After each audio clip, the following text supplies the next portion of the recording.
Guys, I am so excited. Today's release day for Things We Left Behind, and I have a whole release day planned with my best friend Sam because we've been reading the Knock 'Em Out series together. So right now I'm about to go pick up some Starbucks, and then I'm gonna meet her at Barnes & Noble, and we're gonna pick up our books. And then we found this cute little book cafe on Newbury Street, so we're gonna go there and read, and then we'll probably grab some lunch and read some more. And I'm just so excited. This whole day is gonna be just us reading it, and I'm gonna take you along with me. This is gonna be a Things We Left Behind reading vlog. I'm so excited. So I'm gonna go pick up my Starbucks and meet her. This will be so much fun. I'm so excited. I can't contain my excitement right now. Okay, I am at Barnes. I'm waiting for Sam to get here, and I'm so excited to go in and get our books. We're gonna look around a little bit too. Then we're gonna go to the little bookstore cafe on Newbury Street. I picked up my Starbucks. I got my usual venti strawberry acai lemonade with light ice and no strawberries because strawberries are gross. And I got a spinach feta egg wrap thing, but I already ate that. So I'm probably just gonna sit here and read a little bit while I wait for Sam to get here. But yeah, I'm so excited to go in and get our books and look around and just spend the day reading and just hanging out in Boston. Okay, I got her. I got the book. I'm so excited. Right now I'm waiting for Sam to get here so that we can go to Trident Booksellers on Newbury Street and sit down, read our books. We're gonna take some cute book pictures. I'm gonna post them on Instagram maybe. We'll see. I think I might though. I really want to. But yeah, there was a little sticker. I peeled most of it off, but some of the paper decided that it didn't want to leave. So I'm gonna try to pick the rest of it off while I wait for Sam. But I'm so excited to figure out what happened between Sloane and Lucian, why she hates him, why he loves her, and everything in between. And this is like the first full series I will have on my bookshelf, I think. So that's exciting. I'm gonna go wait for Sam. Hopefully she gets here soon, and we're gonna go to Trident. So one of the main things that I have been trying to figure out while reading this book is what the hell happened to Sloane and Lucian when they were younger. They just got into this huge fight over so many things. So Lucian told Sloane that his dad died, and Lucian was like, why didn't I know about that? Because I'm supposed to know about that as a victim of your father. They got into this huge argument. She said, you have things, you have millions of dollars and acquaintances in high places, you work every waking hour of the day, but none of that made you happy. You rescued the family name so it would never be associated with him, and that's great, but the name ends with you. You got a vasectomy because he made you believe you were damaged. And he said, not everyone gets to be happy, Sloane. And she said, see that right there? He ruined you, he ruined us. So something happened between them when they were younger. There was an us between them, and that's kind of heartwarming. I really like that. Oh, but then he responded to that by saying, the one thing you didn't ruin was us. You did that on your own. So what did she do? What did she do?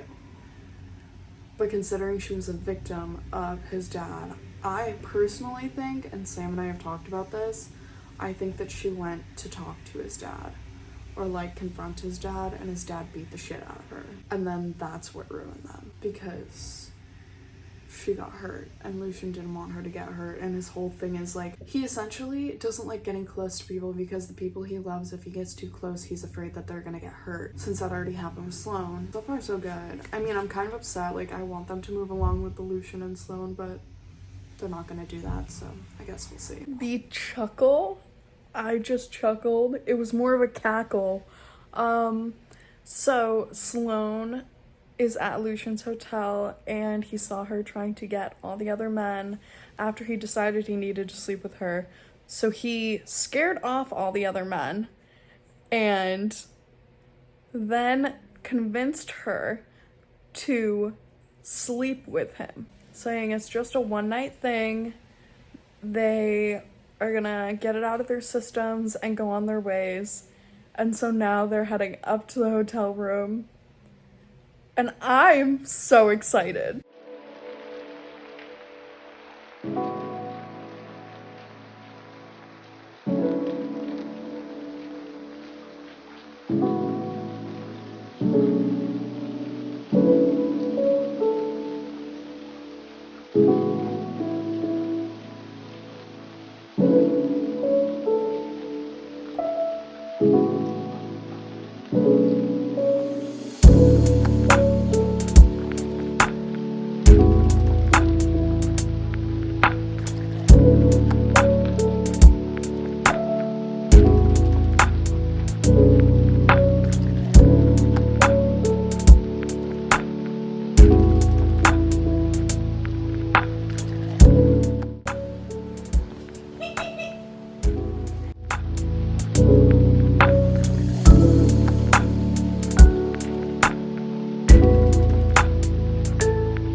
I just finished chapter 38 of Things We Left Behind.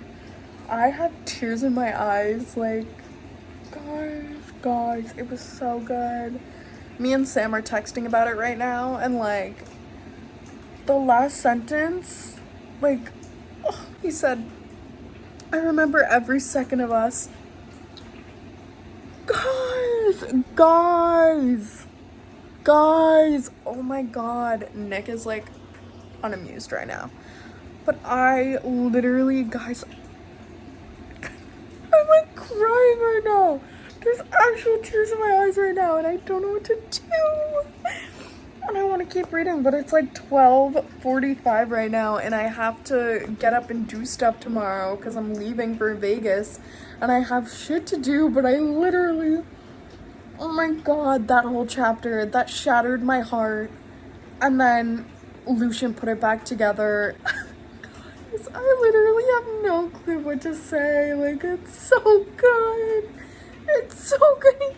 The way that he cares about her has me crying, screaming, kicking my feet. Like, I don't even know how to feel right now. I don't know how to feel. I have no words. No words. All I know is I'm gonna finish chapter 39 because Sam said she thought it was hilarious, so I'm gonna read that, and then I'm gonna go to bed, and I'm gonna wake up tomorrow and hopefully finish it before I go on my flight. But I'm just, right now, I don't want this book to end. I never want it to end. I want to live in Lucian and Sloane's world forever, and me and Sam are like, there's no way men like this only exist in books. There has to be a man out there like this for us. Let's hope and pray that we meet him one day, because the way that he was so caring towards her, he was so gentle. Guys, like, he ruined it, but he really came back and fixed it. Like, after that I would have been like, if you leave me again, I never want to see you ever. Like, don't even try to come back. But I don't think he's gonna leave her again. Hey guys, I officially finished Things We Left Behind yesterday on my flight to Vegas.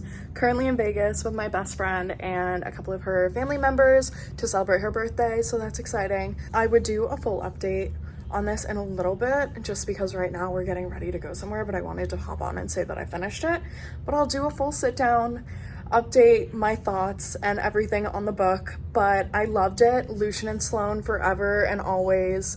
I'm gonna hopefully find my Lucian, maybe while I'm here. We'll see. I'm so happy I finished it, but I'm so sad, like, I didn't want to finish it, but I didn't bring the physical book with me, so I only got to the first epilogue.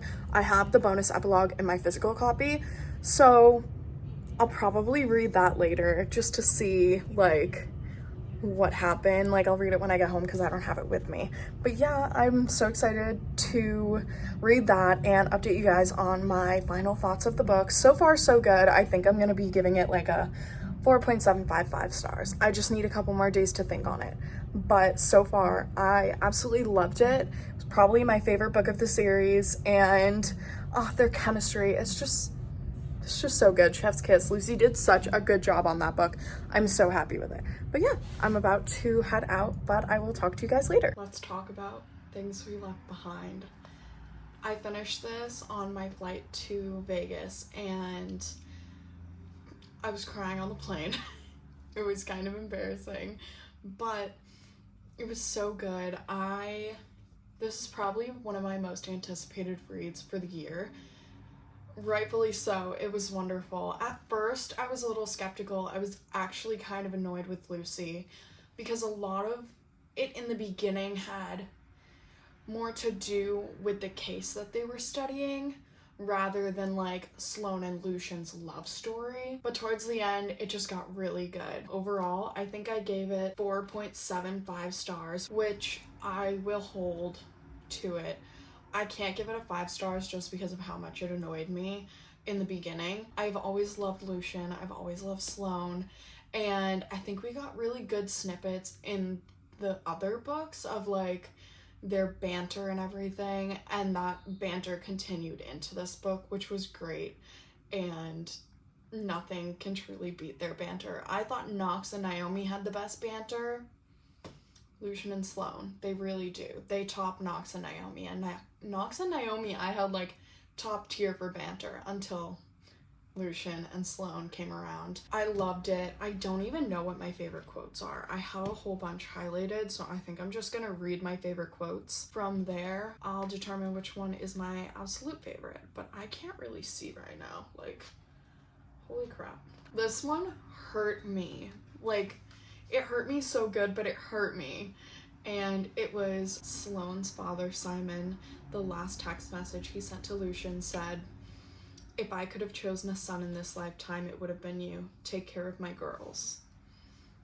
And that hurt. It really did hurt me. But he did take care of the girls. He did. Sloane said, she was talking about Lucian, and she said, "The man I love to hate." We all love to hate him. Just kidding. I love to love Lucian.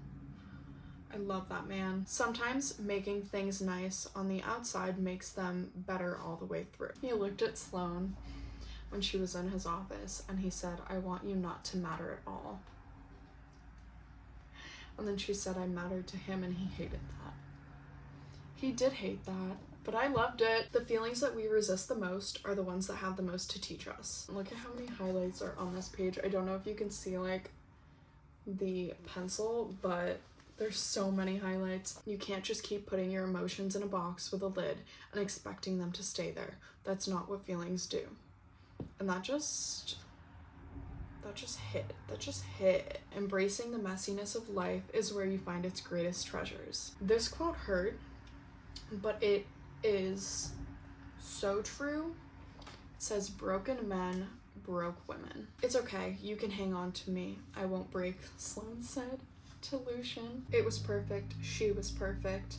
The way she fit me, the way she begged for what I had to offer, the way she reacted to my basest needs. Every time we let this happen, I convinced myself it would be the last time. And every time he finished, I knew it wouldn't be. He loved her. If I thought for a second I could get away with it, I'd have you bent over the bar. Wow, that was... nope. And then he said, "I hate not being able to touch what's mine, even though they weren't each other's yet. You make me feel like I have no control." I don't know what it is about like sentences like that, but those always get me. Like when the man is such a control freak and he says, "You make me feel like I have no control," or something along the lines of it, I'm weak in the knees. I literally, that's one of my favorite things for men to say, especially if they're control freaks. Like, if they're not, it's just like a saying, but if they're control freaks, it actually means something to me. So for their wedding, at the end of the book, they exchanged gifts with one another. So he basically gave her, like, a lot of money so that she could make this startup based on her father, and she gave him a picture frame with a picture of him, like Lucian, Sloane, Maeve, their mom, and Chloe, and he was standing in the middle of them, his arms around all of them, and beneath the photo was a slip of paper, the last text my dad had sent him. If I could have chosen a son in this lifetime, it would have been you. Take care of my girls. And that made me bawl my eyes out on the plane. I literally couldn't stop. It was sad. Like, I finished it and I was like, oh my god, that was such a perfect gift for him. But it hurts so bad because I was like, it's so perfect, but at the same time, it just hurts, you know? Like, it's like a bittersweet gift. Overall, this book was so good. I wish I could read it again for the first time. I need something to drink. It was so good. It's like making me tear up right now. One of the things I didn't like about it, let's talk about that. I love Sloane and I love Lucian. I love their banter. The progression of the relationship made it seem more physical than it was, but you could tell towards the end that it was more emotional than it was physical. But the one thing I didn't like was how Lucian immediately pushed Sloane away when he thought that she was in trouble because of him. And as soon as she got hurt, he ran back to her and like immediately like snapped into it and decided to be this like perfect boyfriend. And we all knew he had it in him to be the perfect boyfriend, but it really bothered me the way he went about it. He immediately like flipped a switch and was like, I need to be with Sloane. And then he kind of just like demanded her into the relationship and was like, you're with me now because I'm not leaving you. And she was like, you can't just tell me that I'm in a relationship with you. But he did, and I mean, it worked out. And if Lucian told me that we were in a relationship, no matter how heartbroken I was the first time, I would have been like, okay, all right, sounds good. He tried his best in those first couple weeks where Sloane was like not fully in it to like make room for themselves in each other's lives. So like at Sloane's house, he brought his clothes over. He like, it was kind of like, I'm not gonna lie, it was like overbearing in the way he did it, but at the same time, like, he made room for Sloane at his apartment. He like took care of her, stuff like that. He had family dinners, he invited people over. He like made it very clear that he wanted whatever he could have with her. It was, I can't say it, but like there's a part where like you can really see how much he cares about her. After that, I was all in. I mean, I was all in the beginning, but like after that I was like, he really is all in. He's really not giving up on this. I can't wait to put it on my bookshelf when I make room for it because it currently won't fit on my bookshelf. I actually am in the process of getting new bookshelves and putting them in my room, but for now we're gonna live with these two beautiful bookshelves that are completely full next to me. That is all I have for this video. Thank you so much for watching. And if you liked it, make sure you like and subscribe to see more of me. I will see you guys in the next one. And I am so happy that I finished this book. And I'm so happy you guys decided to watch and come along.